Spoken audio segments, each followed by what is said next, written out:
কথা বলবে রাম নারায়ণ রাম নারায়ণ।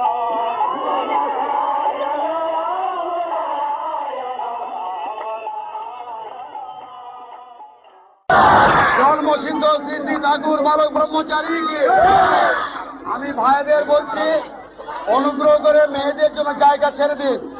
মেয়েদের বসতে দিন, মায়েদের বসতে দিন, বোনেদের বসতে দিন। আমি ভাইদের বলছি একটু পিছিয়ে যান। মায়েদের বোনেদের বসতে দিন, মায়েদের বোনেদের বসতে দিন। সতীন সেন পল্লীর ভক্তবৃন্দর পক্ষ থেকে আজকে শ্রী শ্রী ঠাকুর বালক ব্রহ্মচারী মহারাজের শুভাগমন উপলক্ষে যে মহতী ধর্মসভার আয়োজন করা হয়েছে, এই সভার প্রারম্ভে এই পল্লীর জনসাধারণের পক্ষ থেকে, বেহালার সমস্ত নাগরিকদের পক্ষ থেকে এখন ঠাকুরকে শুভ অভ্যর্থনা জানানো হবে। আমি বোনেদের আহ্বান জানাচ্ছি, তোমরা মঞ্চের কাছে এসে ঠাকুরকে অভ্যর্থনা জানাও, ঠাকুরকে প্রণাম নিবেদন করো। করার জন্য প্রস্তুত হয়ে আছো, তোমরা এখন এসো, ঠাকুরকে বরণ করো। আমার মা ভাই বোনেরা, যদি আপনারা চুপ না করেন আমরা কাজ আরম্ভ করতে পারবো না। আমি আপনাদের করজোরে প্রার্থনা করছি, আপনাকে শান্ত হয়ে বসুন। আপনাদের কাছে আমি সতীন সেন পল্লীর পক্ষ থেকে এই অনুরোধ রাখছি, আপনারা দয়া করে একটু শান্ত হয়ে বসুন। আমাদের এই ধর্মানুষ্ঠানকে যাতে আমরা সাফল্যমণ্ডিত করতে পারি, তার জন্য আপনাদের সহযোগিতা প্রার্থনা করছি।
বিদগ্ধরা, ঋষির সন্তানরা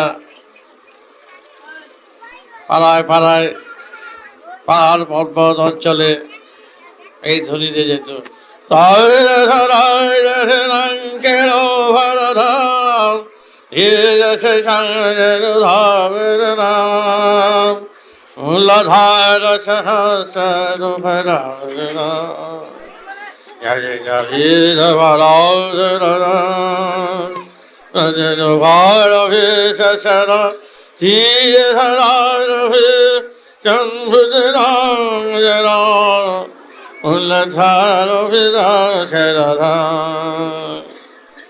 এই চক্র সম্বন্ধে বলতে কিভাবে সুরে পৌঁছানো যায়, কিভাবে সুরকে দখল করা যায় এবং সুরের মাধ্যমে সমাজকে কিভাবে সুন্দর করা যায় তারই ধ্বনি নিতে।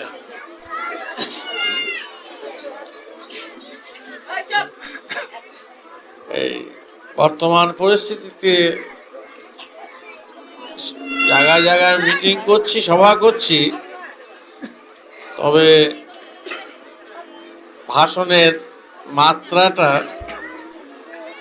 রাজনীতির দিকটা চিন্তা করে বলে আমি সেই দিকটা একটু কাটছাট করে দিয়েছি।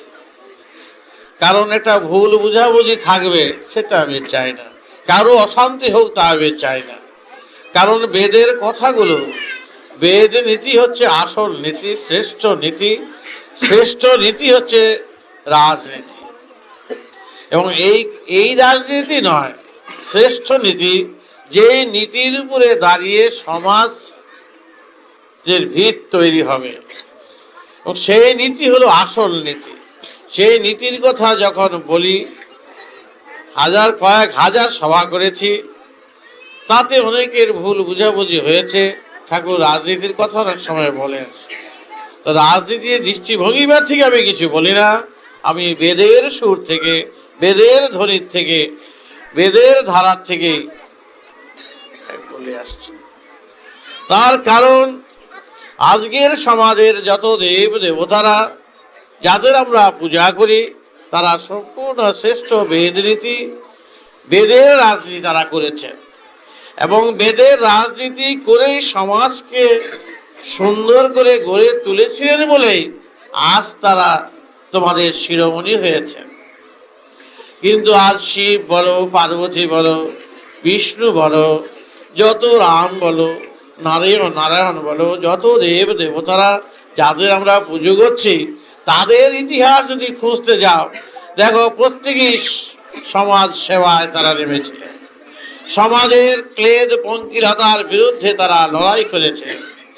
তারা সম্পূর্ণভাবে সমাজকে সর্বদিকে সুস্থ সবল করে তুলে সুন্দর করে গড়ে তুলেছিলেন বলেই আজ তারা দেবতা। আজ তাদের আমরা পুজো করি, মঠ মন্দিরে রেখে, তীর্থযাত্রায় তাদেরকে স্মরণ করি। তারা কিন্তু সমাজের বুকে বিরাটভাবে আন্দোলন করেছিলেন, আলোড়ন করেছিলেন। খুন খারাপ নয়, হিংসা দেশ নয়, সুষ্ঠুভাবে প্রেম বজায় রেখে, জ্ঞান বজায় রেখে, ভক্তি বজায় রেখে, সবার সাথে সবার পূর্ণ মিলন রেখে তারা করেছিলেন এক অপূর্ব সুন্দর বেদভিত্তিক সমাজ। সেই সমাজ তখন ছিল কেমন ছিল, যে ঘর খুলে দিয়ে তারা ঘুমোতো, দরজা জানাল বন্ধ করে রাখার কোনো বালাই ছিল না। ঘরের লোকেরা সকালে বেরিয়ে যেত ঘর খোলা রেখে দিয়ে, বিকালবেলা ফিরে আসতো সন্ধ্যাবেলা, দেখতো যেই ঘরের জিনিস সেইভাবেই পড়ে থাকতো। অমূল্য রতন, অমূল্য বস্তু যদি থাকতো, কারো এমন কোনো তখনকার সময় আকাঙ্ক্ষা জাগেনি, স্পৃহা হয়নি যে ওই ঘরের জিনিসটিকে তুলে নিয়ে আমরা বেরিয়ে যাই। চিন্তা করে দেখো, সেই সময়ে সেই যুগ, এই বাংলা ভারতের বুকে ছিল, ঘটেছিল, তাদেরই রক্তের সাক্ষী হলো আজ তোমরা আমরা। সেই পূর্বপুরুষরা যারা ছিলেন, সেই রক্ত বহন করি আজ আমরা এখানে স্মৃতি বহন করে নিয়ে এসে বসে আছি। কিন্তু আজকের দিনে এদিক থেকে ওদিক গেলে কিছু থাকে না। কেন থাকে না? সেই রক্ত রয়েছে, সেই মাটি রয়েছে, সেই চন্দ্র সূর্য রয়েছে, নাই শুধু সেই সত্য, সেই সুর, সেই মনুষ্যত্ব না, হারিয়ে ফেলেছে, কিন্তু হারিয়ে ফেলেছে বলে হারিয়ে যায়নি। কারণ অভাবের মাঝে আজকের স্বভাব, মানুষের স্বভাব খারাপ নয়, কারো স্বভাবই কোনোদিন খারাপ হতে পারে না, খারাপ হয় না। তো তবে কেন খারাপ হয়? খারাপ হয়, খারাপ যদি আমি করি, খারাপ যদি সৃষ্টি করি, তাহলে খারাপ হতে পারছে। তার জন্য দায়ী আমরাই খারাপ করেছি, আমরাই সমাজকে নষ্ট করেছি, আমরাই সমাজকে বিভ্রান্ত করেছি, আমরাই সমাজকে শোষণের মুখে নিয়েছি, আমরাই শোষণ সৃষ্টি করেছি, আমরাই তার জন্য দায়ী। এই কথা শুধু একজনকে গালি দিয়ে বসে থাকলে চলবে না যে স্বার্থান্বেষীরা সমাজকে গ্রাস করছে। ধর্মের কথাই আছে,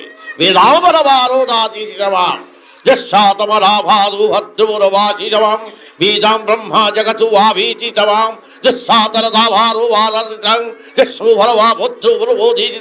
বীজাং ব্রহ্মা জগতু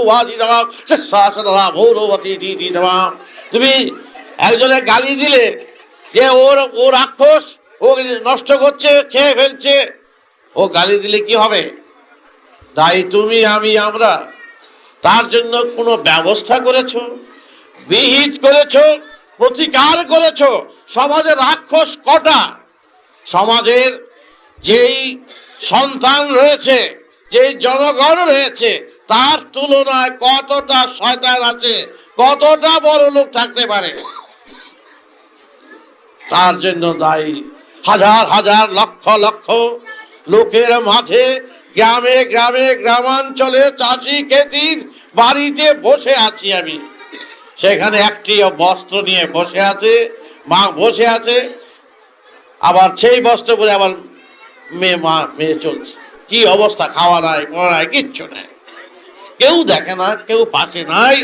তাদের পাশ দিয়ে লোক বাজার করে যাচ্ছে, ভালো ভালো জিনিস নিয়ে যাচ্ছে। আমরা এই ভালো কাপড় পরে তাদের বাড়িতে গেছি, আমি বলেছি যে দেখ তোদের কাছে ভালো কাপড় পরে এসেছি। সেই চাষি বলছে, বাবা আমি যদি শাল কেনা টাকা থাকতো তোমায় শাল কিনে দিতাম বাবা, তুমি পরো, এরকম ভাবে আমাকে ভালোবেসেছিল। কিন্তু তাদের পাশে তো কেউ দাঁড়ায় না। কিন্তু তখন তাদের বকেছি, আমি বলেছি তোরা দরিদ্র, দরিদ্র খেতে পাস না, এই চিৎকারটি করতে শিখেছিস, কিন্তু তার প্রতিকার করতে তোরা শিখেছিস? বল দেখিনি। না, তা তো প্রতিকার করতে শিখিনি। চিৎকার তাহলে করতে পারবি না, প্রতিকার যেদিন করতে পারবি সেদিন বুঝবো তোর চিৎকার ঠিক আছে। প্রতিকার করবি না, ধুলায় বালিতে করাবি, হ্যাঁ, কাপড় আঠু এখানে, কাপড় এখানে উঠে গেছে, বস্ত্র নাই, কিচ্ছু নাই, ঘরের চালার ও ঠিক নাই, তাহলে তোরা এই কথা বলবি না যে আমরা খেতে পাই না। তার ব্যবস্থা করার হাত তোদের কাছে। এটা বেদ বাণী। বেদ বাণী হচ্ছে যেই আবাদ জমি পড়ে থাকে, অকেজেও জমি পড়ে আছে, আজ পাথর খুঁড়ে সেই জমির উপরে ফসল ফলাচ্ছে, জানিস? পাহাড় পর্বত, সেই 10 হাত 15 হাত পর্যন্ত পাথর, সেই পাথর খুঁড়ে খুঁড়ে সব পাথর বার করে হাজার হাজার বিঘা জমি ফসলে, শস্যে সমানে একেবারে অপূর্ব করে ফেলেছে। কত অদ্ভুত! কি করে সম্ভব হলো? কোনোদিন তো কেউ চিন্তা করতে পারেনি এই জমির উপরে কোনোদিন গাছ হতে পারে, ফসল হতে পারে। তা তোমরা কি তাহলে, তোমরা যখেজ হয়ে পড়ে আছো, সমাজের বুকে অবহেলিত হয়ে আছো, কুকুরে বেড়ালে ডাস্টবিন থেকে খেয়ে খাচ্ছে, চোখে অনেকেই দেখেছে, আমরা চোখে দেখে আমরা চলে যাচ্ছি। আমরা আমাদের মনুষ্যত্বকে ধন্যবাদ, আমরা মানুষ বলে গর্ববোধ করছি। ধর্মের কথা এগুলো, এইসব কথা আছে যে তুমি ধর্ম করো। ধর্ম যে ধরে রাখা, যে বললো ধরে রাখতে হবে সমাজকে। তো সমাজকে যদি ধরতে হয়, সমাজকে যদি রক্ষা করতে হয়, তাহলে বেদ বাণী তোমাদের শুনতে হবে। বেদ বাণী, বেদ কেন রচনা নয়, বেদের ব্যাখ্যা করেছেন শিব, বিষ্ণু, গায়ত্রী পুজো, বড় বড় সব মহারথীরা, দেবতারা, ভগবান যাদের বলো, তারাও বেদ লেখেননি। বেদাভরাবাদিতাং যস্রাভরাবাদিতাং, সূর্য সেও শিশু, গ্রহ উপগ্রহ সবাই শিশু, কিন্তু অনন্ত বিশ্বের মহাসুরের সারা থেকে আপন গতিতে বেদের সৃষ্টি। প্রকৃতি হচ্ছে বেদ, প্রকৃতির গ্রন্থই হচ্ছে বেদ। এই গ্রন্থে শ্রমিক চাষি ধনী গরিব সব সমান, এখানে কোনো বিবাদ নাই, বিচ্ছেদ নাই। এই প্রকৃতির গ্রন্থে সমান আসন সবার, কেউ কারো মাথা কেউ উঁচু করে দাঁড়াতে, একজনকে ধাক্কা দিয়ে আরেকজনে উঠবার ক্ষমতা নাই। তাহলে এই বেদ বাণীকে আমরা অবলম্বন করে আমরা সমাজকে রক্ষা করতে চাই। আমরা মারামারি কাটাকাটি করতে চাই না, কারো বিরুদ্ধে লড়াই করতে চাই না, রাজনীতির কোনো সংস্পর্শে যেতে চাই না, কোন রকম কোনো কিছুতে যাইতে চাই না যাতে গেলে অপরের চক্ষু টাটানি হতে পারে, সেই সব কাজ আমি করতে চাই না। কিন্তু পেট যখন আছে, ক্ষুধার জ্বালা যখন আছে, দুঃখ ব্যথা বোধ যখন আছে, উহা করার ক্ষমতাও কি নষ্ট করে দেবে? আহা ইহি ব্যথা বেদনার কান্না রোলকে আমাদের মুখ চাপা দিয়ে আমাদের রাখবে, এত অন্যায় কথা। এই দুঃখ ব্যথা বেদনার সুর আমাদের মুখ দিয়ে আসবে আসবে, সেই ব্যথার আর্তনাদ, সেই ব্যথার সুর, ব্যথার গর্জন, সেই গর্জনের ভিতর দিয়েই জেগে উঠবে বেদের গর্জন। আমাদের ব্যথার বেদনার এই অন্তর্নিহিত সুর জেগে উঠবে এবং জাগিয়ে তুলবে সমস্ত বিশ্বের সবাইকে এক সুরে, যে দেখ তোমরা ভাষাগত, জাতিগত, নীতিগত যত বিবাদ বিচ্ছেদ করো না কেন, দৈহিক চারিত্রিক দিক থেকে সকলের একটাই মাত্র সুর, যে তোমার ধর্মে আর আমার ধর্মে বিবাহাদি করলে সন্তান সন্ততি হবার পক্ষে তো কোনো বাধা বিঘ্ন হয়নি। রাশিয়া বলো, চায়না বলো, হ্যাঁ, তার রাশিয়া ধর্ম এক, কেউ বলছে মানছি, কেউ বলে মানছি না, কেউ বলে হ্যান, কেউ বলে তেন, যে যা খুশি, যে যা তার ধর্ম নিয়ে বসে আছে, ঠিক আছে। কিন্তু তোমার ধর্ম তখনই সত্যি পরিণত হবে যেই ধর্মে তুমি নিয়ে বসে আছো, সেই ধর্মের বাদ দিয়ে যদি তুমি আরেকটা সমাজকে বাধা দিতে পারো, মুখের কথায় নয়, ঢিল ছোড়া দিয়ে নয়, টাকার বাহাদুরিতে নয়। বাহাদুরি হচ্ছে যে আমার বাড়ির ছেলে মেয়েকে যদি তোমার বাড়ির ছেলে মেয়ের সাথে বিবাহ দেয়, সেইখানে যদি সন্তান উৎপত্তি যদি বাধা হয়, যদি কোনো দৈহিক বা কোনো বিকলাঙ্গ না থাকে, কোনো দোষ ত্রুটি না থাকে, কিন্তু ধর্মের দিক থেকে তো কোনো আটকায় না। তাহলে তার দৈহিক প্রাকৃতিক দিক থেকে, জাতিগত দিক থেকে তো একটাই জাতি দেখতে পাচ্ছি। তাহলে ভাষাগত, নীতিগত, দেশগত বিবাদ বিচ্ছেদ, এটা হলো তোমার আমার কলমের কাগজের গোলমাল মাত্র। কাগজের মারামারি, এই মারামারিটি তো সত্যি নয়, এটা ইতিহাসের ঘটনা নয়, এটা তো প্রকৃতির ঘটনা নয়। সেই যখন আমি গেলাম আসাম, যাওয়ার পথে বাংলা ছাড়িয়ে যখন একটা গেলে বাস উঠিয়ে দিল, এই আসামে ঢুকলাম। আমি বললাম আসাম যে ঢুকলাম, এটা বাসটা দিয়ে তো বুঝলাম, আসাম যে ঢুকলাম তাতে তো বুঝতে পারলাম মাটির তো কোনো পরিবর্তন দেখলাম না, একটাই তো রাস্তা। কিন্তু বাসটা দিয়ে বুঝিয়ে দিল এই আসাম আর বাংলা। হ্যাঁ, আমাদের দেশে প্রতি জায়গায় বাসেই গোলমাল, এই বাস দিয়েই বুঝে যাচ্ছে। চেকিং পোস্ট, এই ইসলাম, হিন্দু, এই মুসলমান, এই খ্রিস্টান। বেটা, খ্রিস্টানের সঙ্গে আমার বোনকে বিয়ে দিলে তার ঘরের আমার ভাগ্নি হবে না, ভাগ্যা হবে না, ছেলে পেলে হবে না। তাহলে বলতাম খ্রিস্টান ধর্ম এরকম যে হিন্দু ধর্মের সঙ্গে মিশলে হবে না, তাইলে বলতাম বেটা ঠিক আছে। কিন্তু তার তো বাবা দেখছি না। হ্যাঁ বেটা, বানরের লোকে বাচ্চা হয়, হনুমানের লগে বাচ্চা হয়, জীব জগতের বেটা সবার লগে সবার সবকিছু হতে পারে, একটাই বেদের জাতি। সুতরাং প্রাকৃতিক দিক থেকে যদি আমার জন্মের দিক থেকে ব্যথা উ আগে না করে, সাহেবও উ করে, তুমিও উ করো। হ্যাঁ, সাহেবও ব্যথা পায়, তুমিও ব্যথা পাও। ব্যথাতে যদি একই সুর থাকে, তাহলে আমার সাথে তোমার অমিলটি কোথায় বলো দেখিনি? সুতরাং ওই চার মঠ, ওই মন্দির নিয়ে ঝগড়া করে সময় নষ্ট করা আমাদের না। সুতরাং আমরা সাম্প্রদায়িকতার মধ্যে যাব না, দলাদলিতে যাব না। ওই সূর্যের মতন আলোর প্রকাশে প্রকাশিত হয়ে আমরা বেদগত প্রাণ হয়ে বেদকে ভিত্তি করে সমাজকে করা, সেখানে কোনো বিবাদ বিচ্ছেদ নাই। তাই আজ শিশু বয়স থেকে এই বেদ ভিত্তিক সুর নিয়ে সমাজের ভিতরে যেখানে অভাব অভিযোগ থাকবে এবং অভাব অভিযোগের কারণগুলো খুঁজে তার প্রতিকার করাই হচ্ছে বেদের প্রধান কাজ। বলছে তো রুগীর সেবা করো, বেদ বলছে রুগীর সেবা করবে, সেবাই করে যাবে আর শ্মশানে নিয়ে যাবে, এটাই বড় সেবা নয়। রোগ উৎপত্তির সেবাটা আগে করো। সমাজের বুকে ক্লেদ অনেক আছে, ক্লেদের যে আসল যেখানে তার প্রতিকার করো। তাই সমাজের বুকে যেখানে যেখানে যার থেকে আমাদের অঘটন ঘটতে পারে তার প্রতি বিধান করাই হচ্ছে বেদের কাজ। কিন্তু আমরা তার প্রতিকার তো করি না। বেদ তো বলছে যে অন্ন বস্ত্রের সমস্যা হচ্ছে প্রধান কাজ। কোথায় অন্ন বস্ত্রের সমাধান করছে?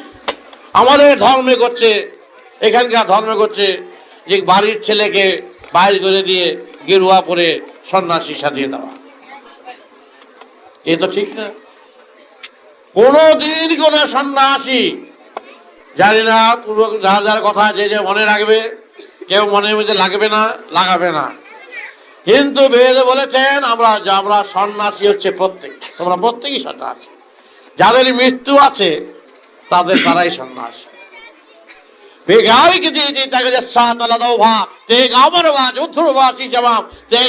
ত্যাগী হয়ে আমরা জন্মগ্রহণ করেছি। ত্যাগী হয়ে যখন জন্মগ্রহণ করেছি, তো ত্যাগ করতে করতে আমরা একেবারে দেহ পর্যন্ত ত্যাগ করে দিয়ে যাচ্ছি। তাহলে ভোগ হলো কোথায়? ভোগ হলো সেটা যেই ভোগে আমরা চিরদিন ভোগ করব। আর যেই ভোগ করে আমরা মৃত্যুর পথে যাচ্ছি, এটা ভোগ না। তোমরা যে কথা বলো না অনেকে, আমরা ভোগী, ভোগের দেবতার দর্শন হয় না, এই কথা বেদ বলে রে বাবা। বেদ বলছেন এই সমাজে কেউ ভোগ করতে আসেনি, উল্টো কথা হয়ে গেল। এই সমাজে তোমরা কেউ ভোগ করতে আসনি। তোমরা ভোগ হলো যেটা অমর হয়ে থাকবে। তাহলে ভোগ যদি অমর হয়ে থাকে, তাহলে যে আজকে যদি আমি তোমাকে ঘি খাওয়াইলাম, দুধ খাওয়াইলাম, আর ও যদি এক পা করে নিমতলা দিয়ে নিয়ে যাচ্ছি, এই আজকে এক পাইছেন, ঘি দুধ মাংস খাওয়াইলাম, কালকে আবার সকালে খাওয়াবো, আবার ঘি দুধ মাখন আবার আরেক পা নিয়ে গেলাম, এইরকম 5 বছর খাওয়াইতে খাওয়াইতে চুলির পারে নিয়ে গেলাম। গেলে কি রে বাবা, আপনার 5 বছর পরে এখানে নিয়ে আসলে গেন? হ্যাঁ, এত খাওয়াইতে খাওয়াইতে এই খাওয়ার শেষ পরিণত হচ্ছে চুল্লি। তাই তো দেখেছি। আজ দেখো সংক্রান্তি, কাল আবার নববৎসর। চিন্তা করে দেখো, গত বছরের কথা চলে গেছে, 1টি বছর তোমাদের চলে গেল। 1টি বছর চলে যাওয়াতে 1টি বছর তাতে আমরা কত দূর পর্যন্ত শ্মশানের দিকে যাচ্ছি চিন্তা করে দেখো। বাড়তে বাড়িয়েছি সভা হোক বেলা ভার উপাধি দাম, তাহলে আমরা ত্যাগী তো এমনি। তাহলে যা খাচ্ছ, কত বাজারে মাছ তরকারি ডাল হেনে তেনে একেবারে ঘরে একেবারে জমাট করে খাচ্ছ, ফুর্তিতে খাচ্ছ, আর কি একেবারে খা। 32 দাঁত 64 দাঁত দিয়ে খেলে আপত্তি নাই, খাবো খাচ্ছি তো। খেয়ে যদি মরার পথেই যাই, তো এই খাবার কি দাম আছে বলো? কি দাম আছে? তাহলে আমরা যা খাচ্ছি, যা করছি, দিন দিন আমরা শ্মশানের পথের পথিকের যাত্রী। সুতরাং সেই যাত্রীদের ভোগী বলা চলে না, ভোগী বলা চলে না। সেই আমার শিষ্য ছিল বারিন ঘোষ, বুঝলে? সে আমায় বলছে, বাবা যেদিন শুনলাম আমার ফার্স্টের ডিক্লেয়ার হইলো যে আমার ফার্স্ট 25 তারিখ হবে, একটা গল্প তারিখ মনে গেছে, ভুলে গেছি, 25 তারিখ হবে, সেই দিন থেকে চিন্তা করলাম যাক আমি বুক ডন পরীক্ষা দিতে শুরু করলাম। 25 তারিখে আমার বাকি আছে, আরো তো 20-22 দিন বাকি আছে। এই ওদের খুব খাচ্ছি ফুর্তি করছি, যা খুশি তা করছি, হ্যাঁ চিন্তা করছি আর আজকে তো 2 গেল গিয়া, আর আছে 20 তারিখ, আবার 18 তারিখ, 17 তারিখ দিন তো কমে যাচ্ছে, আর আছে কালকে পরশু। যাই হোক, চিত্তরঞ্জন এটাকে কিছুটা খুলে নিয়ে এসেছে, ওই আইনের পেছে ফেলে দিয়ে আবার কালাস করে নিয়ে আসছে। ফাঁসের অবস্থা হয়েছিল এরকম। তো যাই হোক, তাহলে আমার সে একদিন হয় ফাঁস গেল, আর আমাদের তো ফাঁস আছে 70, 75, 80, এই তো যেতেই হবে। 80-90 কোঠা এখন আর কেউ ধারা ভেজা বেশি, তাহলে এমনিই তো শেষ। তাহলে সেখানে আবার ভোগী কে? তাই ভোগী কেউ নয়, মনে রেখো। 12 ঝামার ওধা বেশি শিব বলেছেন, দেবর্ষি নারদকে বলেছেন, দেবর্ষি বলছেন, বাবা আমি তো ভোগী, আমাকে এদিক ওদিক মন যায়, আমার মন কি কখনো বসবে না? দেবর্ষি তখন শিব বললেন, আরো তো বেশি সামা হোক বরাবর আরো ভাষী সামাম যা সাদি তাঙ্গা বাড়িটা, তুমি ভোগী বলছো, ভোগী তুমি নয়, তুমি যোগী, তুমি ত্যাগী। আমি ত্যাগী কই? ত্যাগ তো কিছু বুঝি না, এদিক ওদিক সবই তো আমার আছে ঠিক, সব থাক, মন চঞ্চল। মনে রেখো তোমরা, মন যদি চঞ্চল হয় তার জন্য ভাবনা ভেবো না। মনের গতি স্বাভাবিক হচ্ছে ব্যপ্তমান। কারণ কি? এখানকার অনেক মহানরা বলে আসছেন, মন চঞ্চল তোমাদের হবে না, মন এদিক ওদিক ঘোরায় হবে না, জব করতে বসলেই মন চলে যায়, বুঝলে? কিন্তু এই কথা ঠিক না, বেদের কথা। বাকরি বেশি তোমার যে দেহ, তোমার দেহ কি দিয়ে তৈরি বলো তো? তোমার দেহ ক্ষিতি অবতেজ নাম শুনেছ? জল, বাতাস, আগুন দিয়েই হলো দেহ তৈরি, মাটি। যা দিয়ে তৈরি তাদের চেহারাটা কি এতটুকু? বাতাস দেখো ব্যক্তমান, সমস্ত পৃথিবীময়, কেন আরো 50 মাইল 100 মাইল পর্যন্ত প্রায় খুঁজে পাবে বাতাস, একটু একটু। যার সমস্ত পৃথিবী ব্যাপিয়া আরো ঊর্ধ্বে পর্যন্ত যার বাতাসের গতি, তা দিয়ে তার সেই গতির থেকেই আমরা আমাদের দেহ। আলোর গতিও ঠিক তাই, বিরাট মহাসূর্য, তার তেজ কত বড় বিরাট, সেই তেজ থেকে আমরা আমাদের সৃষ্টি। তাহলে বায়ু আছে, তেজ আছে, যেই জল দেখো মহাসাগর, উপরে সাগর, মাটির নিচে সাগর, চোখের সামনে সাগর, বুঝলে? মাটি খুঁজলে সাগর খুঁজে পাওয়া যায়, অফুরন্ত জল, হ্যাঁ, ওই নল দিয়ে বার হয়। আর খালি শূন্য আকাশ, যার খুঁজে পাওয়া যায় না, খালি আকাশ, ফাঁকা আকাশ। কিন্তু সে যদি ঝরতে শুরু করে তাহলে এই পৃথিবী ভাষাতে তার 7 দিন সরহ লাগে না, একেবারে থই থই করে একেবারে ডুবিয়ে দেবে সব পৃথিবী। অত জল উপরে আছে, তো অত জল উপরে, অত জল নিচে। আবার দীঘায় যাও, পুরীতে যাও, দিয়ে দেখো বাপ রে বাবা, জল বাবা, কত জল। তাহলে 3 জায়গায় জল রিজার্ভার। জল কোথায় কোথায় সৃষ্টিতত্ত্বে রেখেছে?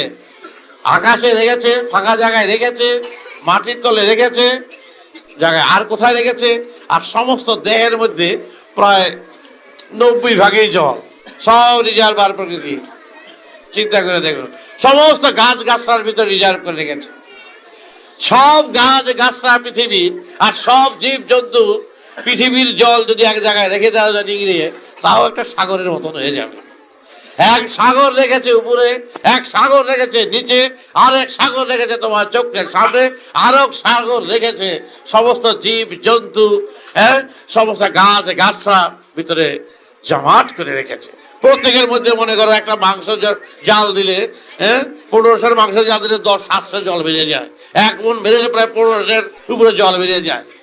তাহলে 1 মণ মাংসে যদি 1500 জল থাকে, তাহলে চিন্তা করে দেখো এক একজন শরীরের মধ্যে 1500-1600 করে জল আছে। তাহলে কতগুলি জল এখানে আছে বুঝো তো, চিন্তা করে দেখো। এই জলগুলো রাখতে গেলে কত ঘটি বাটি লাগতো, কিন্তু দেখো জলগুলি নিয়ে তো চলছো তোমরা। কিন্তু এই সৃষ্টিতত্ত্বের এই রিজার্ভার বলে, রিজার্ভ করবে কি করে? আকাশে রেখেছে, বাতাসে রেখেছে, আলোতে রেখেছে, মাটিতে রেখেছে, সামনে রেখেছে। আর তোমাদের ভিতরে গাছের কত জায়গার রস দেখো, এক রাত্রে রসে হাড়ি ভরে যায়। কত রস, গাছের পাতায় পাতায় ছেঁচায় যেতায় জল, সমস্ত গাছ গাছটা করলে কত জল, কত জীব জন্তু আছে, শুধু মানুষই তো না, প্রত্যেকের মধ্যে জল আছে। এক একটা মহিষ কত জল বহন করে, এক একটা হাতি কত জল বহন করে, রে বাবা, একটা কত কত জন্তুর শেষ নাই। তাহলে দেখা যাচ্ছে রিজার্ভার কত, সৃষ্টি তত্ত্বের রহস্যের এই ব্যাপারে সাইক্লিং করার এই সব জল ফেলছো। পৃথিবীর সমস্ত জীব জন্তু জল ঘামে বেরোচ্ছে, হিসিতে যাচ্ছে, নর্দমায় যাচ্ছে, ময়লাতে যাচ্ছে, এই জলগুলো আবার সাগরে যাচ্ছে। সব এই পৃথিবীর এইভাবে জল ওয়াশ করে করে মাটিতে, ঘাটেতে, দেহেতে, আকাশে, বাতাসে এই ঘুরতে ঘুরতে আসে বলেই এই জলগুলো তোমরা পরিষ্কার পাচ্ছ, তা না হলে বিষ হয়ে যেত। সুতরাং এই সৃষ্টির নিয়মই হচ্ছে গতির, এইগুলো দিয়েই হচ্ছে দেহ। তাহলে বাতাস ব্যাপক, মাটি ব্যাপক, আলো ব্যাপক, জল ব্যাপক, তা দিয়ে যদি তোমাদের দেহ তৈরি হয়ে থাকে, তাহলে মনটা তো ব্যাপকই হবে। বস্তুগুলি এত বড়, তার থেকে যেটা স্ফুরণ হবে, যেটা প্রকাশ পাবে, সেটাও তো ব্যাপকই হবে, সেটা চঞ্চল। সুতরাং যেটা চঞ্চল নয় তাকে চঞ্চল বানালে তো চলবে না, সেটা বিক্ষিপ্ত নয়, এটা ব্যাপকতার ভিতর দিয়েই এটার গতি। তো জব করতে মন বসে না কেন? একটা কথা অনেকেরই আছে, আগেই বলা হয়েছে তোমরা ত্যাগী, তোমাদের মনে যা আসে আসুক, আসতে দাও, যা হবার হোক হতে দাও। তোমরা যখন এখানে থাকবে না, ভোগ করতে যখন আসনি, ত্যাগ করতেই যখন এসেছ, কিন্তু ত্যাগের মাধ্যমে তোমরা ভোগের রাস্তা দিয়ে চলছো, যে বিটি রোড জিটি রোড, রাস্তাটা হচ্ছে ভোগের। আমরা ভোগের রাস্তা দিয়ে আমরা চলছি, ত্যাগের মন্ত্র নিয়ে। আমরা সেই জন্য বলছি আমরা ভোগী বুঝি, ভোগ কেউ করে না, ত্যাগের মাধ্যমেই তোমরা ত্যাগ করে চলছো। তাহলে তোমরা সন্ন্যাসী। আলাদা যারা সন্ন্যাসী হয়, ঘর থেকে যারা বার হয়ে যায়, তারা কোন রকম সন্ন্যাসী? আবার তারা হলো কোন সন্ন্যাসী জানো? যে মেয়েরা প্রত্যেকই সন্ন্যাসী হয়ে যায়, বিয়ে দিলে বাপের বাড়ি থেকে শ্বশুর বাড়ি যায়। এই বাপের বাড়ি কত থাকতো, বসতো, চলতো, গোত্র ছিল, গোত্র পরিবর্তন হয়ে গেল, আসলে একজনের মা বাবা, গিয়া দেখে আরেকজনের মা বাবা, গিয়া সব পরিবর্তন হইয়া মা চলে যাচ্ছি, মা কাঁদতেছে, বাবাই কাঁদতেছে, ভাইরা কাঁদতেছে, আমাদের বোন চলে যাচ্ছে, সংসার ত্যাগ করে চলে যাচ্ছে। তাহলে সেই কি সন্ন্যাসী? সেও সন্ন্যাসী নয় রে বাবা। ওখানে গিয়ে আবার হাড়ি পাতি, মা বাবা আবার পাতায় লয়, আবার সেখানে গিয়ে দেখি আবার ঘর সংসার, শেষ বেলা দেখি সেই বোনে যখন আবার বাপের বাড়িতে আসে, না জায়গা আমার বাড়িতে কাজ আছে, কত ফেলে আসছি, কত কাজ আছে, এমন আরই সে একবার থাকতে চায় না, চিন্তা, দুশ্চিন্তা, বাড়ির চিন্তা, ঘরের চিন্তা। শ্বশুর বসে তো বাবা হয়ে গেছেন, বাবা শুয়ে আছেন, আমার ভুল করতে হয়, কোন বাবা রে? শ্বশুর বাবা। হ্যাঁ, শ্বশুর মশাই শুয়ে আছেন, আমার না গেলে যদি খাবেন না, উরে বাপ সে বাপ, কত ফর্দা, কত কিছু হয়ে গেল। তা সে কি সন্ন্যাসী? তাহলে মেয়ে বাপের বাড়ির থেকে শ্বশুর বাড়ি যাওয়া, আমাদের বর্তমান যে দেশের যে সন্ন্যাসী যারা আশ্রম ছেড়ে, বাড়ি ছেড়ে আমার কাছে শত শত কেন কয়েক হাজার মায়েরা বাবারা আসছেন তাদের ছেলে পেলেদের ঘরে ফিরিয়ে আনার জন্য। তাহলে কি করা যায়? যে আমার ছেলে পিএইচডি হয়ে ঘর ছেড়ে গেছে, এই বিয়ে করে তার দুদিন পরে চলে গেছেন, স্ত্রী বলে আছে, মা কাঁদছে, কাঁদতে কাঁদতে অন্ধ হয়ে গেছে প্রায়, ঘরে তাবিজ কবজে ভরে ফেলেছে, ছেলে ফিরে আসে, সাধু বহুবার টাকা নিয়ে গেছে।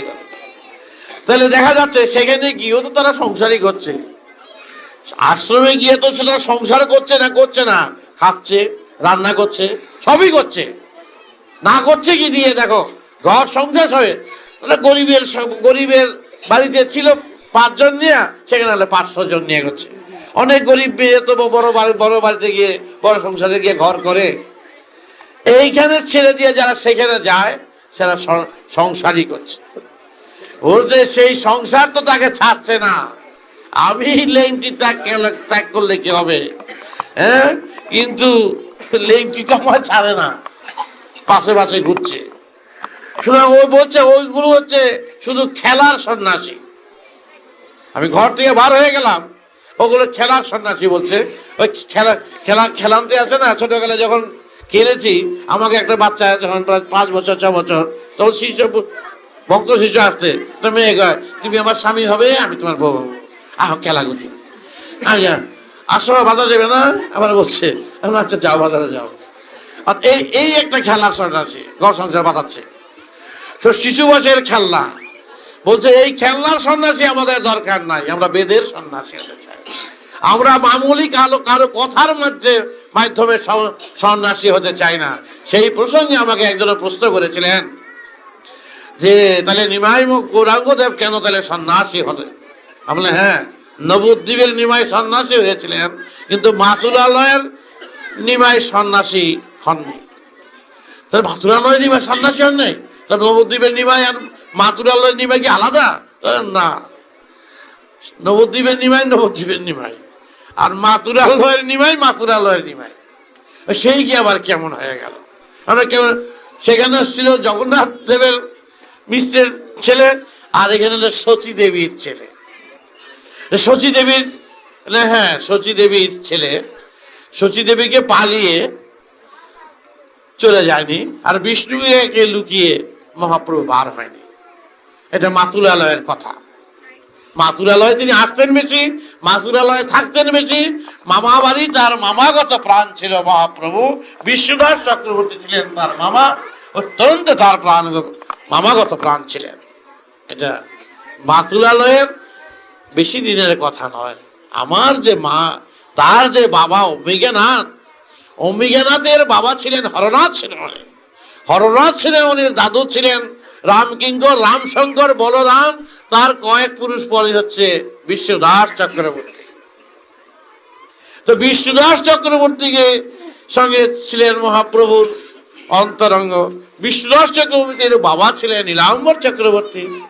তো নীলাম্বর চক্রবর্তীর ছেলে হলেন বিষ্ণুদাস চক্রবর্তী, তার ছেলের ছেলে হলো হরনাথ সেনামণি, তার ছেলে হলো অম্বিকানাথ বিদ্যাভূষণ, তার মেয়ে হলো আমার মা।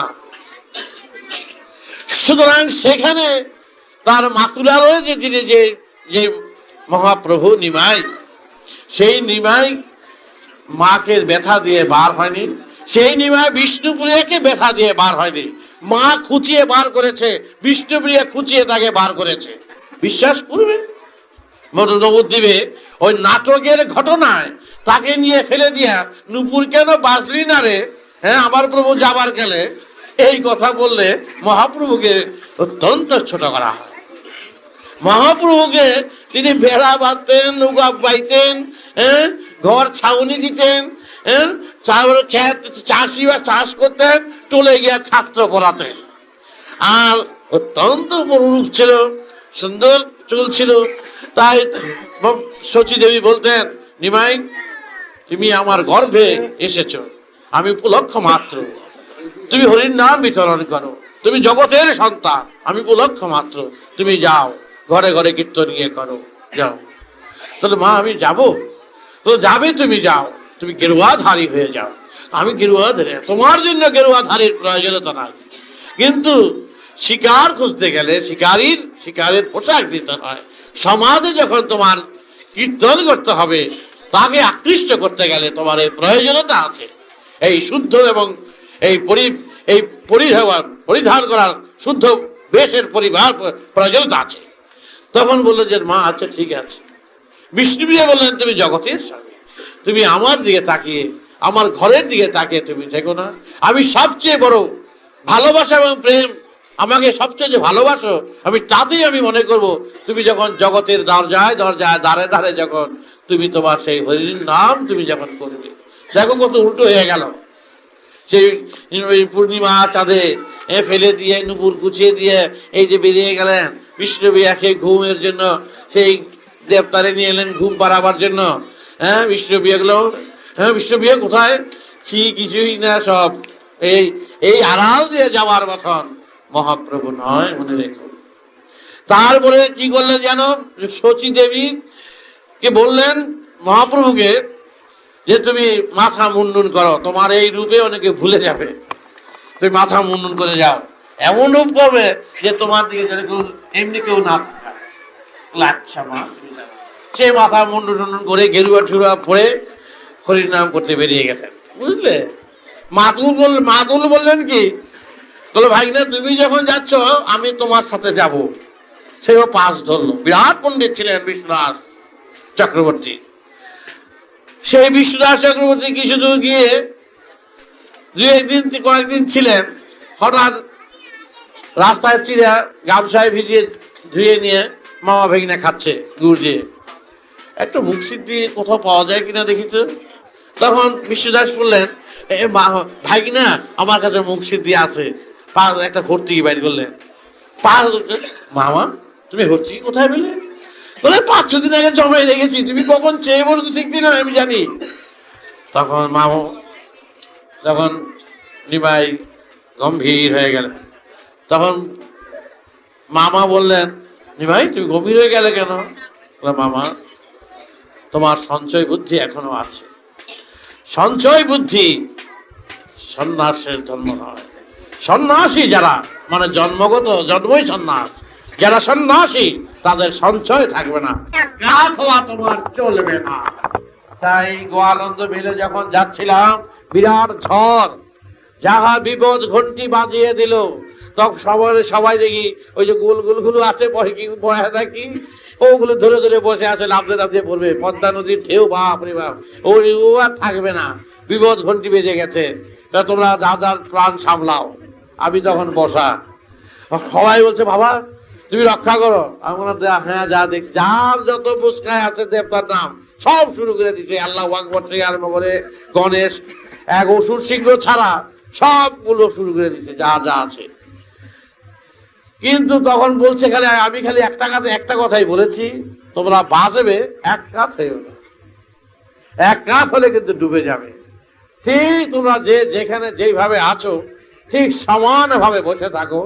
যত ঝড়ই আসুক, সমান আসনের ফলে ঝড় তাকে সমানভাবেই দোলাবে, ডুবাতে আর পারবে না।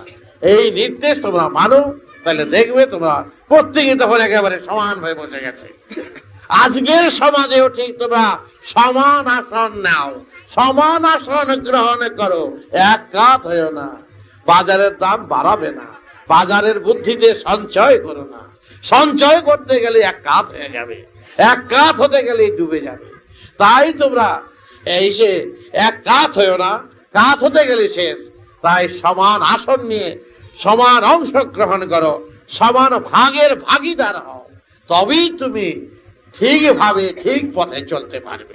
একটা হর্তুকির কথা মনে রেখো, মহাপ্রভু তার মাতুল প্রাণগত মাতুলকে তিনি বিদায় দিলেন। তিনি ছিলেন উচিত বক্তা, ন্যায়ের পূজারী, গুণের পূজারী, তিনি ভেগধারী সন্ন্যাসী নয়। তার মা তাকে সাজিয়ে দিয়েছে, তুমি ভেগ ধরতেই তোমার হবে, কারণ তুমি যে হরি, তুমি নিজেই যে হরি হয়ে এসেছ। তাই তো ওরা গান গায়, হরি হয়ে হরি ভজে গৌর নিত্যানন্দ। তাই বলতে ভালো লাগলো এই জন্য যে মহাপ্রভুর তার শেষ ভবিষ্যৎবাণীর আমি তার হলাম তার শেষ রক্ত। এই রক্তের মর্যাদা রক্ষা করার জন্য আমি 5 বছর 6 বছর বয়স থেকে 7 বছর বয়স থেকে দীক্ষা দেওয়া শুরু করেছি। আর এই বেদ বহন করে, বেদের পূজারী হয়ে, বেদের সুর নিয়ে সমাজকে নতুন চিন্তাধারার মাধ্যমে জাগিয়ে তোলার ব্যবস্থা করছি। যে তোমরা অবহেলিত নও, তোমাদের আশা নিরাশায় তোমরা জর্জরিত নও। বেদ তোমাদের আশার বাণী দিয়েছে যে দেবতার দর্শন অনিবার্য, সিদ্ধি মুক্তি নির্বাণ তোমাদের বাড়ির কাছে। ঘরের কাছে, মাটির নিচে জল, আকাশ পানে তাকিয়ে শুধু থাকলে তোমার চলবে না, খনন করলেই তোমার জল মিলবে। অফুরন্ত জলের ভান্ডারের উপরে ঘর বাড়ি তৈরি করে বসে আছো, 10 হাত 20 হাত করলেই কুয়োর থেকে জল পাচ্ছ। সুতরাং তোমরা চেষ্টায় জল নাই হাহাকারের মাঝে নিজেদের জর্জরিত করে সমাজকে উদ্ভ্রান্ত বিভ্রান্ত করবে না। আজ তোমরা তাই করে যাচ্ছ, চিন্তায় হিনাহানানি, ডাকাতি, মারামারি, কাটাকাটি, এইভাবে রাজনীতির দিক থেকে আর ধর্মনীতির দিক থেকে তছ নছ করে সমাজকে একেবারে শেষ করে দেওয়ার ব্যবস্থা করছো। এই সমাজের কারো পৈতৃক সম্পত্তি নয় তোমার নষ্ট করবার, এই সমাজের অধিকার সবার সমান। সেখানে যদি তোমরা অযথা ভাগ বসাতে যাও, অযথা আমার মা বোনের মুখের গ্রাস টেনে নাও, সেখানে তোমার বেদ ক্ষমা করবে না, বেদ তোমায় ক্ষমা করবে না। শিবের ত্রিশূলের কথা ভুলে যেও না। শিবের ত্রিশূল শিব নিজ হাতে অনাহতের বুকে লিখেছেন। কি লিখেছেন জানো?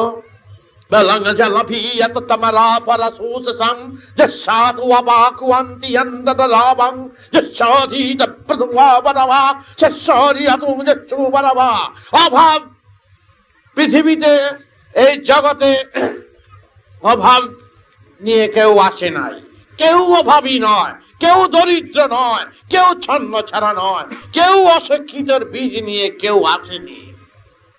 এই প্রকৃতির প্রকৃত দত্ত সৃষ্টির মাধ্যমে প্রত্যেকেই সেই বীজ শক্তি নিয়ে জীব জগতের সৃষ্টি, ভুলে যেও না। উপযুক্ত সার বেলে প্রত্যেকেই দেবতা হবে, প্রত্যেকেই ভগবান হবে। ভগবানের ভগবত্তার বীজ প্রতি জীবেতেই প্রতিষ্ঠিত।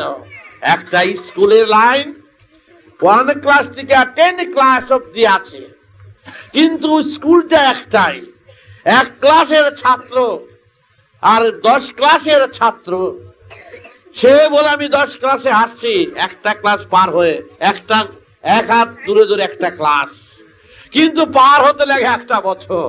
আর ওই 1 ক্লাস থেকে 10 ক্লাস পর্যন্ত যাচ্ছি বাবা, হাঁটাহাঁটি রুজি করছি, 10টা বছর লাগছে ওই শেষ 10টায় পৌঁছতে।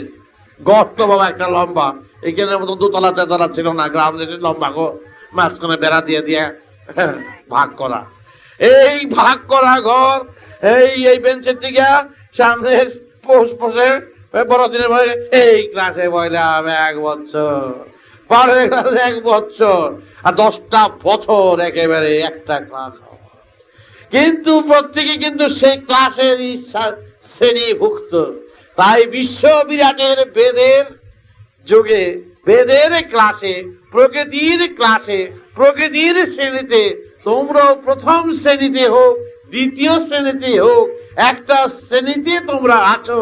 সেই দেবতা হওয়ার, সিদ্ধি মুক্তি নির্বাণ হওয়ার যে শেষ ক্লাসটা রয়েছে, তোমাদেরই শ্রেণী ভাগের ক্লাস রয়েছে।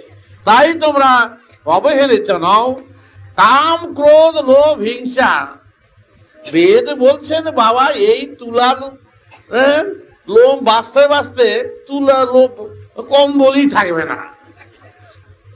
লোম দিয়া যা করা বাঁচলে থাকবে কি বলো বাবা? সুতরাং তোমরা এই কাম খোঁজো, ক্রোধ খোঁজো, লোভ খোঁজো, মদ মাৎসর্য খুঁজতে খুঁজতে সময় চলে যাবে। 70-80 বছরের খেলা। তোমাদের যে ধ্বনি দিয়েছি, সেই যে দেবর্ষি নারদ শিবের কাছে গেলেন, বাবা যখনই তোমার কাছে আসি তখনই ভুলে যাই, যখনই তোমার থেকে এদিকে যাই তখনই দেখি আর যা দেখি তাতেই মন আকৃষ্ট হয়। তখন শিব বললেন, চালু বা তোমার উৎসবী শিশি সবান বেদা ব্রহ্মা জাগাতুবার ইতিবে, তোমার মন যেদিকে খুশি সেদিকে যাক, দাও, ছেড়ে দাও। ছেড়ে দেবো মনকে? হ্যাঁ ছেড়ে দাও। তাহলে তারপর তোমার দেহ বিনা যন্ত্রটাকে একটু বাঁচিও।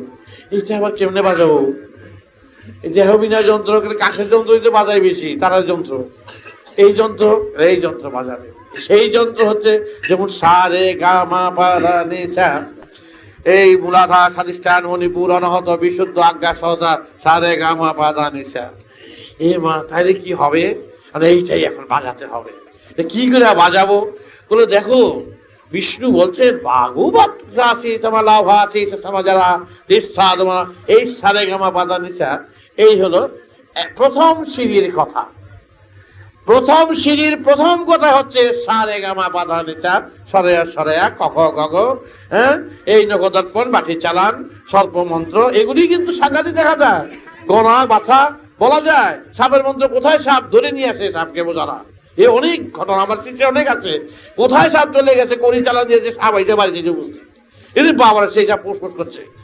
এই প্রথম সিঁড়ির কথাতে নগদর্পণ কে কোথায় কি আছে ঠিক বলে দেয়, কোথায় কি করছে ঠিক মতো যদি তেল দিয়ে যদি দুপা দিয়ে মতো পড়ে বন্ধে কক্ষের কথা বলে, তাহলে দেখা যায় নগদর্পণের কথা বলে, হ্যাঁ, বাটি চালান সবই আছে। এটা প্রথম সিঁড়ির কথা। এই প্রথম সিঁড়ি, দ্বিতীয় সিঁড়ি, তৃতীয় সিঁড়ি, চতুর্থ সিঁড়ি হতে হতে 25,000 সিঁড়ির ঊর্ধ্বে যেই কথা, সেই কথা আমি বলছি। বুঝো প্রথম সিঁড়ির কথা দিয়ে এখানে এই জগৎ চলছে। এই আমার শিষ্য ছিল আলাউদ্দিন, ভক্ত আলাউদ্দিন খাঁ সাহেব, আলী আকবর খাঁ, আলাউদ্দিন খাঁর দাদা ছিল আফতাউদ্দিন খাঁ, আয়াত আলী খাঁ, বাহাদুর হোসেন খাঁ। এরা আমার তোমার বাচ্চা বয়স, তখন এরা এসে আমার কাছে এটা দীক্ষা নিতে করলো। এরা কখনো জানে না, অ লিখতে বুঝতে জানতো না তখন। আর এরা সুর বাজাতে বাজাতে, এই তার যন্ত্র বাজাতে বাজাতে এশিয়ার মধ্যে কেন পৃথিবীর মধ্যে শ্রেষ্ঠ বাদক আলাউদ্দিন খাঁ সাহেব মারা গেছে কিছুদিন হয়, কয়েক বছর। বুঝো কোথাকার শেখ মুসলমান, সে কিরকম বাজাতে বাজাতে ঢোল বাজাতে বিয়ে বাড়ির, আর কোথাকার জন মানুষ গিয়ে কোথায় দাঁড়িয়ে গেছে। আলী আকবর ঠিক তাই, সেই কোথায় দাঁড়িয়ে গেছে। তাহলে বাজাতে বাজাতে হয়েছে, এই সারে গামা সারতে সারতে হয়েছে। তখন বলেছেন যে যন্ত্রের সাধনা এই, আর মন্ত্রের সাধনা 25,000 সিঁড়ির ঊর্ধ্বে বলেছে মূলাধারের কথা। মূলাধার অভিশাসে মূল গ্রন্থে, মূল গাথার গর্থে গহ্বরে রয়েছে সর্প। যেই সর্পকে বেদেরা বাঁশি বাজিয়ে বাজিয়ে যেই সর্পকে উঠায়, সর্প সুগন্ধ ভালোবাসে, আর সর্প বাজনা তাল ভালোবাসে। তাই তালে তালে আয়াত আলী আমার এক আলাউদ্দিনের দাদা ছিলেন আফতাউদ্দিন, ও যখন নাকি বীণ যন্ত্র বাজাতো বা শরৎ বাজাতো, ওই শরতের উপরে সাপ জড়িয়ে থাকে এরকম করতো। আবার যদি যন্ত্রটা বন্ধ করতো, সাপে আবার ঠোকরা দিত, আমার দংশন করতো না, ওই বাজাও এরকম করতো। তখন একটু সাবধানে হয়েছে, বাবা ক্যা হো গিয়া চাহে, আবার আরম্ভ করতো, বাপরে বাপ বাজাতে শুরু করতো। এই ছিল, হ্যাঁ, দেখো আফতাউদ্দিন খাঁ খুব নাম করা সাধক ছিলেন। তাহলে বাজনা বাজানোর মধ্যে সাপ আসে, সেই সাপ গহ্বরের থেকে সাপ বেদেরা সাপ বাজনায় তোলে, সাপ তালে তালে। সাপ তো আবার এমনি শোনে না, ওই ফনা দিয়ে শোনে, ওই ফনা করে বাইর করে না, ওই বিরুদ্ধে তাকে জিপা এমনি কাঠ নাই, ওই ফুট করে। আর সাপ যদি ফুট না করে, এই যে ঢাক ঢোল পিটে লোক শুনবে না। তাহলে দেখা যাচ্ছে সেই সর্প হচ্ছে কোথায়? মূলাধারের মূল গ্রন্থিতে। সেই সর্পাকারে যেই কুল কুণ্ডলী শক্তি রয়েছে, সেই শক্তিকে জাগ্রত করবার জন্য এক মন্ত্র বিধি ব্যবস্থা রয়েছে।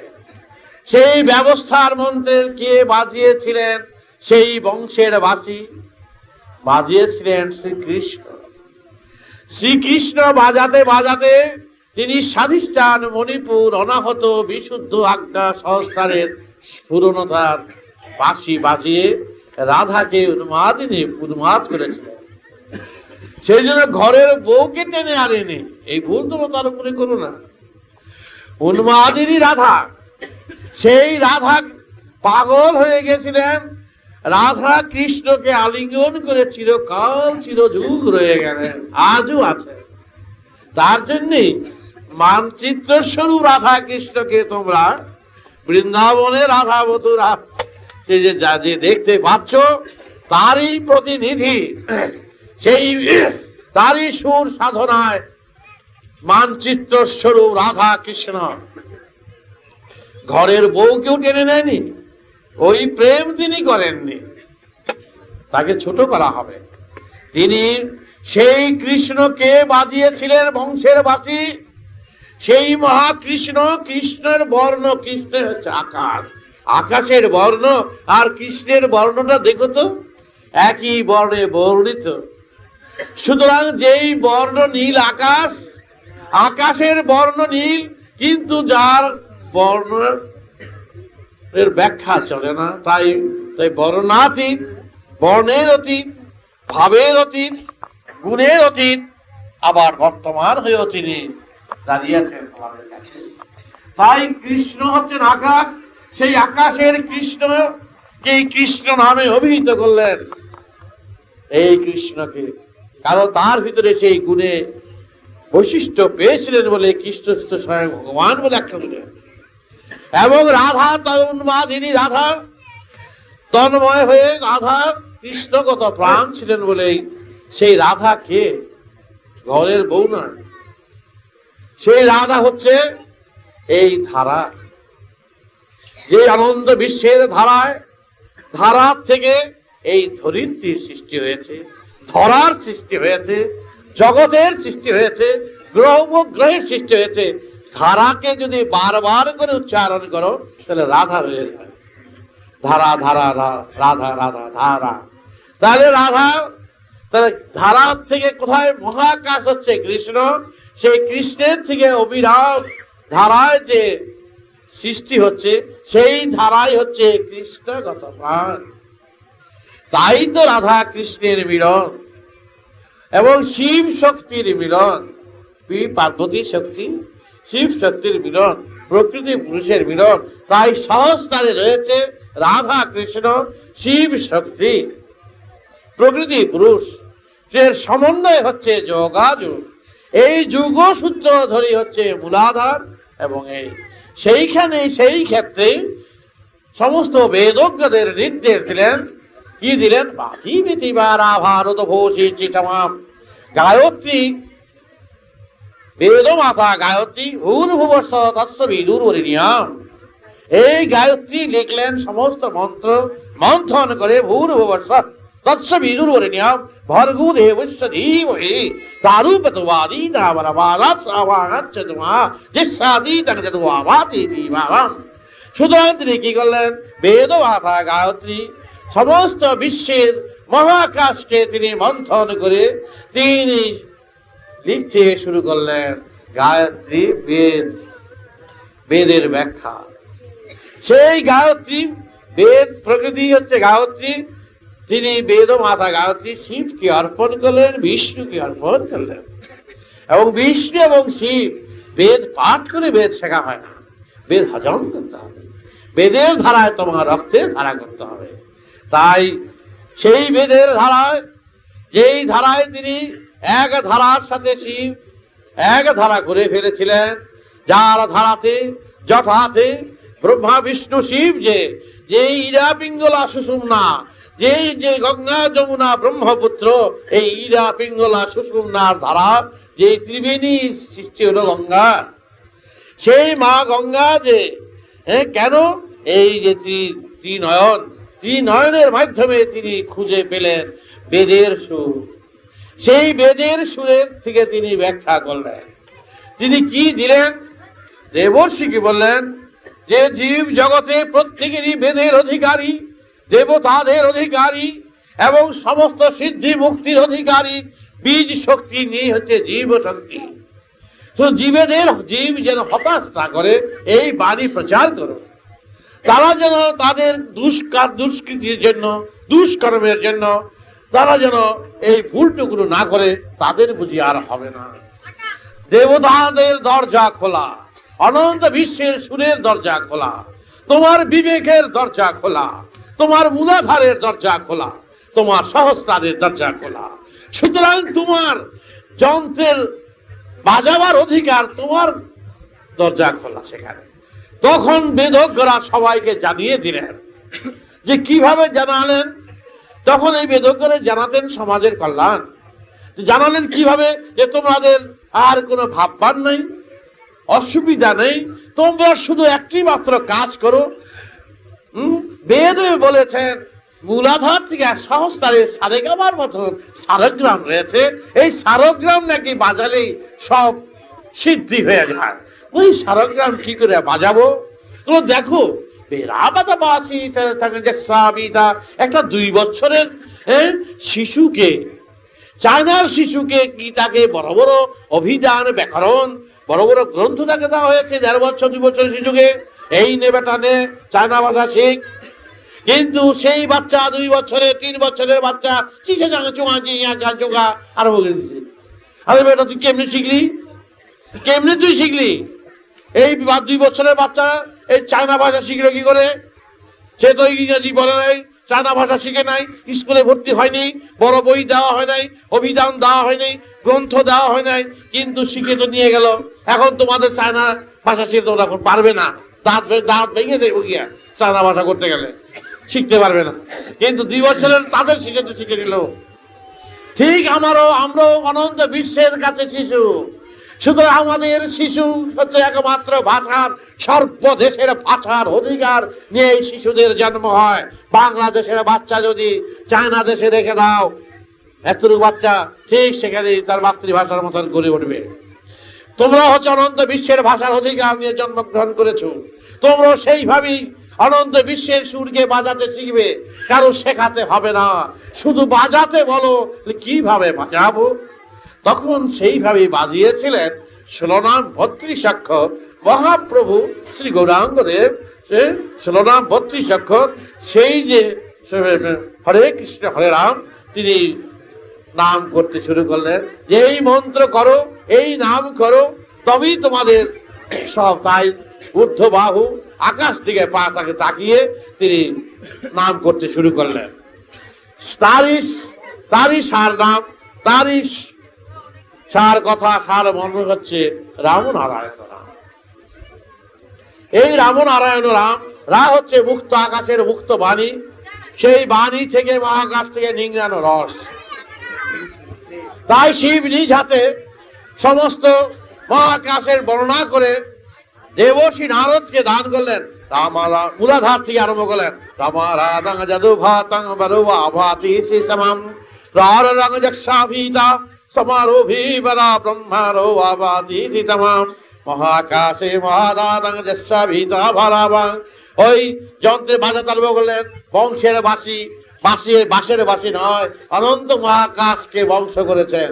পিতাবাতাং যক্ষাতীতাং জওয়াদাভাবীতি তমাম সাধিষ্ঠানং যদু আভা পিতাভা পরবাতি আভাসি শিশমাম। সাধিষ্ঠান বাজালেন। মণিপুরং ব্রহ্মা রাধো ভাসি শেষমাম। অল্প সময়ের মধ্যে বলা সহজ, তাড়াতাড়ি হচ্ছে তো, এই বিরাট বিষয়। আবার ব্রহ্মা জগতু আভাং ব্রহ্মার অন্ধভাসি শ্যামাম। তখন মণিপুরে বাজালেন। মণিপুর বাজাতে বাজাতে অনাহতে এলো। অনাহতং যস্যাতীতং মরু আভাসি শিশমাম পীতং যস্যা তোমার ওয়ালিদং যদু। দেবর্ষি বেদজ্ঞদের সব শোনাচ্ছেন। বেদজ্ঞরা একেবারে এই বসে আছেন, যন্ত্র বাজাবে আবার জগতের কাছে পৌঁছিয়ে দেবে।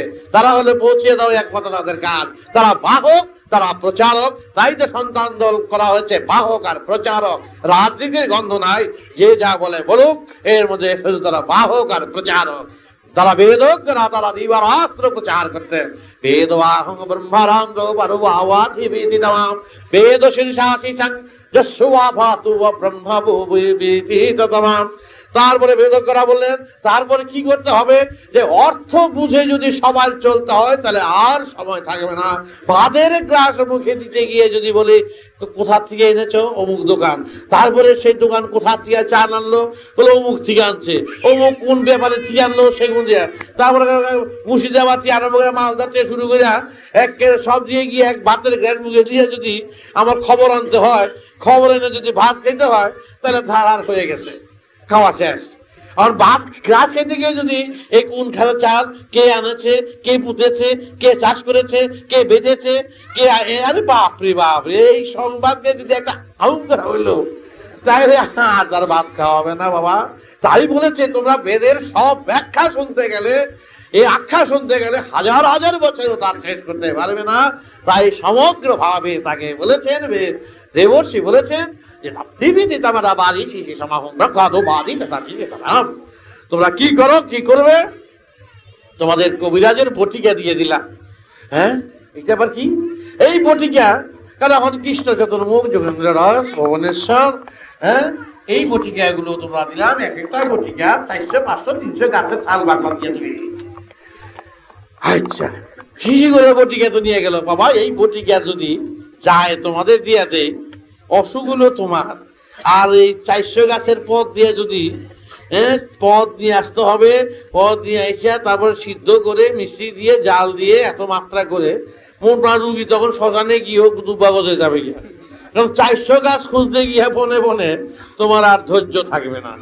তাই 400 গাছের পদ একত্রিত করে কৃষ্ণ চতুর্মুখ, ভুবনেশ্বর, যোগেন্দ্র রস, এই বৃহৎ বাচিন্দাবনী আছে তো। তাহলে এক একটা বড়ির মধ্যে কত গাছ গাছরা কত কিছু থাকে। কবিরাজি সেজন্য কি বটিকে দিয়ে কি কবিরাজি কোন ওষুধ দিল, কোন গাছ আনলো কি বলে কেউ বলে না। তাই রামনারায়ণ রাম সেই হলো এক মহাবটিকা বিশ্বের, এক বটিকা সারা গ্রাম। বলেছে এই 25,000 সিঁড়ির উপরের কথা, নিজের এক সিঁড়ির কথায় কিন্তু সাপ ব্যাং দৌড়ে আসে। আর 25,000 সিঁড়ির উপরে শিব এবং বিষ্ণু একত্র হইয়া তারা সই করলেন ভোজ পাতায়, ভোজ পাতায় তার লিখলেন। কি লিখলেন? রাধাম্বরা ব্রহ্মাজ্ঞা চক্র মহাজাতং বরভাসি শিশবাং আজ্ঞা চক্র ধমারাভিষভোয়াতি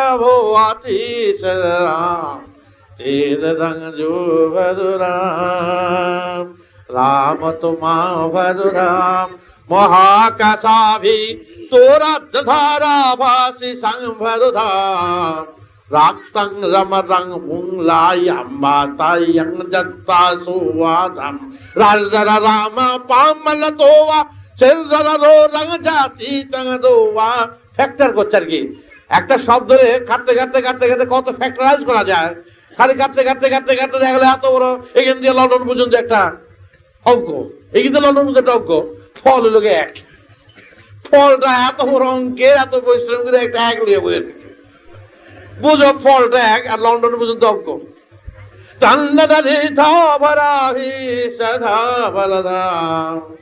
রাস শঙ্কো আধাম ও রাধে শরধাম ব্রহ্ম বিরাভের রাধাম সারশঙ্কর জগতুয়া ভরধাম শ্রীধর রাম রাম।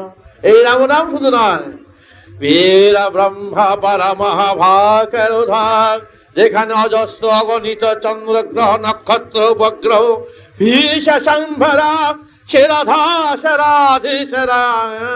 এই বেদায় তখন ছিল আমার কাছে, শুধু বর্ণনা করে দিছিলাম। এই বিশ্ববিজ্ঞানে এই বেদা কারো প্রণাম করে না, প্রভুতে প্রণাম করেছিল মানবেন্দ্র রায়, বৈদিক সে ছিল।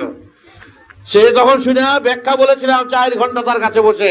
তীরা ভরধাসি শঙ্কর জো, অঙ্কের মতন করে তামারা রা শব্দের থেকে কি হয়? রাজ রামা পুরাধা আগচ গিরো ভরধাম প্রভি শঙ্করাধীতম জমলুভা পরাধাম রেধা তরধাম ধরধাম রভিষ শরধাম বিশুদ্ধ সৌরভ সুধন করি বিধাভূষণ বিষাচরা বিষবরা বিষধর বিস্মরণ করলেন মহাদেব। ঈশাধাম আজ্ঞা চক্র গঙ্গা যেখানে শেষ হলো, সাগর এবং গঙ্গার সঙ্গম স্থল, আজ্ঞা চক্র সহস্রার বিরাজিত জরো ভাতি সর্বসি রাম বরাভিষ শরধাম। শিব তখন ত্রিশূল নিলেন আর ডমরু বাজালেন, গাল গম্ভর গভীর ভাবরা বুদ্ধি ভারতবা শ্রীধর রাম নারায়ণ রাম। এষ সন্ধু পরা ধীতর ধাম শ্রীরাধারভে তমরাভিষ সাগর ধাম চিত্র ভবর ভাসি সাদর হে রাম নারায়ণ রাম। গলা আমার নাই, আমি গলার গান ईतधरधास शरधा ब्रह्म भरुभासि संवरधा राम नारायण। প্রিয় শ্রোতাবৃন্দ, আপনারা আপনাদের মতামত কমেন্ট করে জানাবেন এবং শেয়ার করে সবার মাঝে ঠাকুরের কথা ছড়িয়ে দেবেন এবং সাবস্ক্রাইব করে দেবেন যাতে পরবর্তী অধ্যায়গুলো আপনাদের কাছে সহজেই পৌঁছে যায়। রাম ও নারায়ণ রাম।